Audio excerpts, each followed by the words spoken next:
Metro rail বিমান যায় তখন তো একটা দুর্ঘটনা ঘটতেই পারে স্বাভাবিক, এটা তো কোনো ইয়ে নেই। কিন্তু এটার জন্য উদ্যোগ নিতে হবে সরকার, যারা আছে, যারা সরকারি লোক যারা আছে তাদেরকে উদ্যোগ নেওয়া দরকার। এখানে বহিরাগতদের আসার একটা বিষয় আমরা দেখেছি আপনাদের এই আপনার প্রায় কিছুক্ষণ আগে একজন ছাত্রলীগ ধরা হয়েছে। এটা ধরার পর আমি মানুষের জন্য তো এই কারণে ছাত্রলীগ 4টা মানুষ, আমি একজন ছিলাম, আমার সাথে আরো 3জন ছিল, ওদেরকে রক্ষা করে এই আপনার ইয়াতে নিয়েছে উত্তরা ইয়াতে নিয়েছি, পুলিশ বাড়ির যে ইয়াটা আছে ওইখানে নেই, উত্তরা থানা। মানে কেন, মানে এখানে তারা ওনারা উল্টাপাল্টা মানে স্লোগান দিছে, আওয়ামী লীগের পক্ষ হয়ে স্লোগান দিছে। এই কারণে আমরা যারা সাধারণ মানুষ, সাধারণ শিক্ষার্থীরা ওরা সবাই ওরে মানে ইয়া করে ধরছে, ধরে তারপর গণজলায় দিতে নিছে। তো আমি আর আরো 3জন ছিল ওরে বাঁচায়, তারপরে একবারে ওরে ইয়াতে থানায় দিয়েছি। আচ্ছা না, অনেকে বলছে যে এখানে তো যেহেতু সবারই বাচ্চা বা সবারই ভাই বোন থাকে বা পড়ে, সেক্ষেত্রে ছাত্রলীগ হয়তো রক্ত দেওয়ার জন্য আসছে বা দেখতে আসছে স্বজনদের খুঁজে, অনেকে বলছেন। এই বিষয়টাকে আপনি কি উনি রক্ত দিতে আসে, ঠিক আছে, এটা মানুষের একটা উপকার হবে, একটা রক্ত পেলে এটা ভালো একটা কাজ। কিন্তু উনি যে ছাত্রলীগের স্লোগানটা দিছে এটা কি, এটা কি ইয়া দিবেন, আপনি জবাব দেবেন বলুন।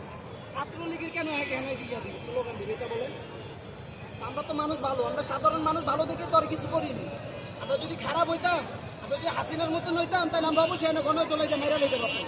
আমরা তো এটা করিনি, আমরা করছি, আমরা সুন্দরভাবে ডাক্তারের কাছে নিছি, নেওয়ার পর আবার পুলিশের কাছে দিয়েছি। পুলিশও অনেক গ্যাদারিং করতেছে, ইয়া নিব না, ওইটা লাগবো এটা লাগবো, সব ডকুমেন্ট দিয়ে তারপর ওই ইয়ে করে আসি। ঠিক আছে। আর বিমান দুর্ঘটনার বিষয়টা আপনি কি কালকে ছিলেন কিনা? অবশ্যই ছিল, কালকে ছিলাম, আজকে সারাদিন। আচ্ছা, বিষয়টা বলেন।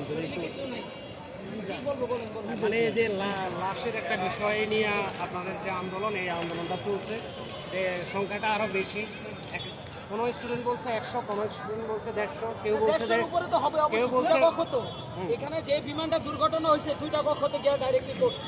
তো 2টা কক্ষ যদি আপনার 150 করে বলা পাই না, তো 300 জন, 300 জনের তো নিম্নত 200 জন মারা গেছে, এটা আমরা কনফার্ম, কারণ আমরা সবাই নিজে দেখছি 200 জন মারা গেছে কনফার্ম, শিওর। কিন্তু এখানে গাফলিতে আছে সরকারের যে উপদেষ্টা, ওনারা ওনাদের গাফলিতে আছে।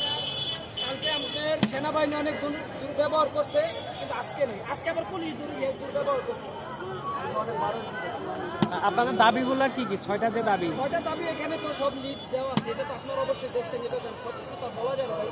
আচ্ছা না, অনেকে বলছেন যে যে সংখ্যাটা নিয়ে মূলত ঝামেলা, সংখ্যাটা মানে এটা হলো মৃত্যুর সংখ্যা কয়জন আর কতজন ইয়েছে, এটা সঠিক তথ্য।